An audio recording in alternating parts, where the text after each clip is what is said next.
Alhamdulillah hamdan katsiran thayyiban mubarakan fi kama yuhibbuna rabbuna wa yarda.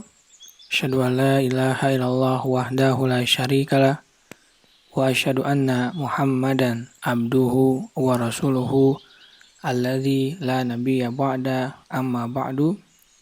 Kita lanjutkan pembacaan Taisir Karimir Rahman fi Tafsir Kalamil Mannan yang ditulis oleh Syekh Abdurrahman bin Nasir As-Sa'di. Masuk kita pada tafsir Quran surat At-Taubah, surat yang ke-9 ayat yang ke-60. Ayat yang ke-60, A'udzubillahi minasyaitonirrajim.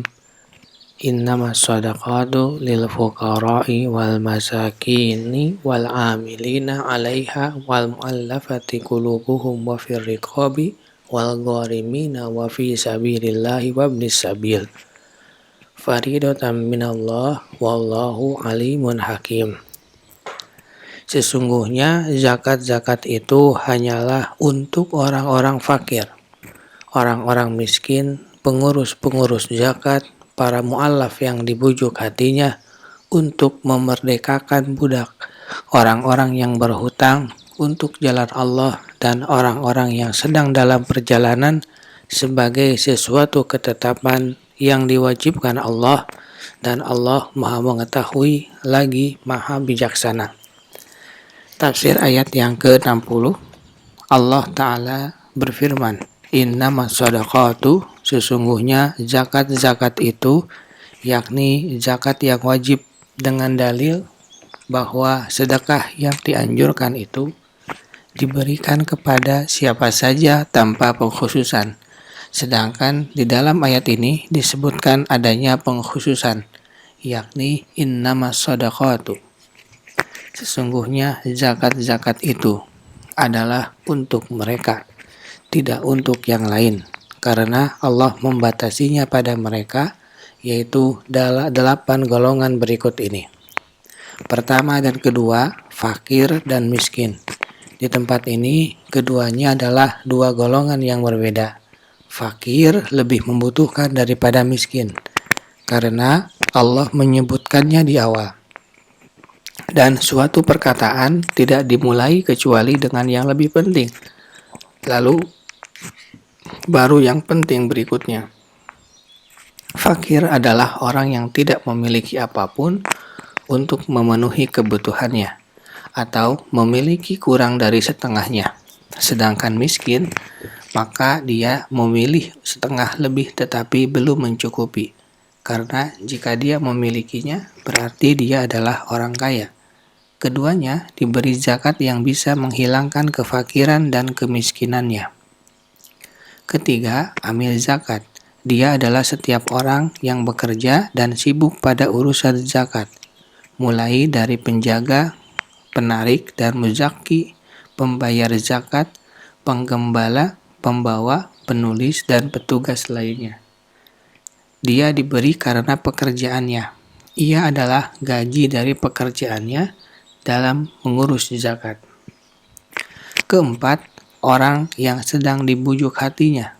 Dia adalah pembesar yang ditaati oleh kaumnya yang diharapkan keislamannya, atau ditakutkan kejahatannya, atau dia diberi dengan harapan agar imannya kuat, atau orang yang sepertinya masuk Islam, atau zakat bisa ditarik dari orang yang tidak memberikannya.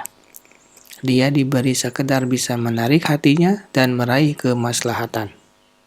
Kelima, riqab, yaitu hamba sahaya mukatab yang menebus dirinya dari tuan pemiliknya, yang berusaha keras agar bisa membebaskan dirinya.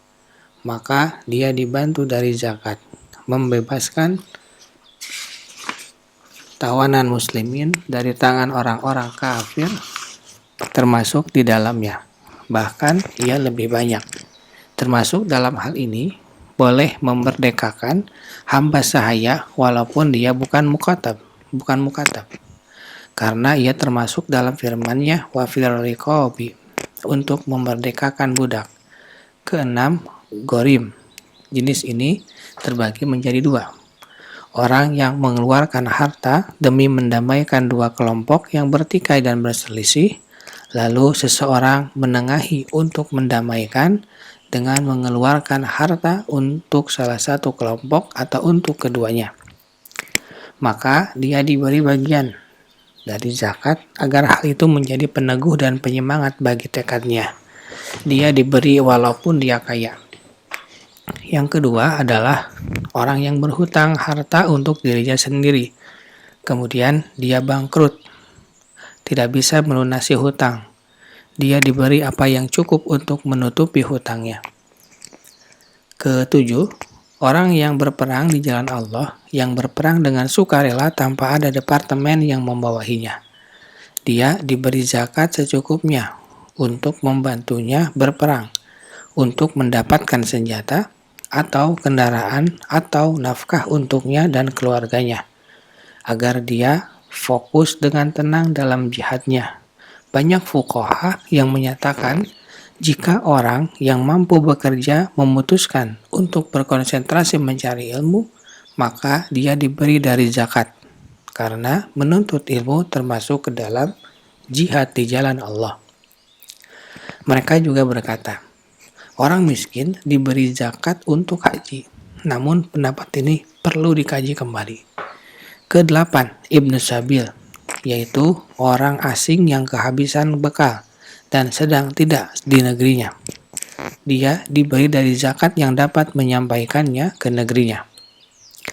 Mereka inilah kedelapan golongan yang mana zakat diberikan kepada mereka saja, fardhatan minallah, sebagai sesuatu ketetapan yang diwajibkan Allah.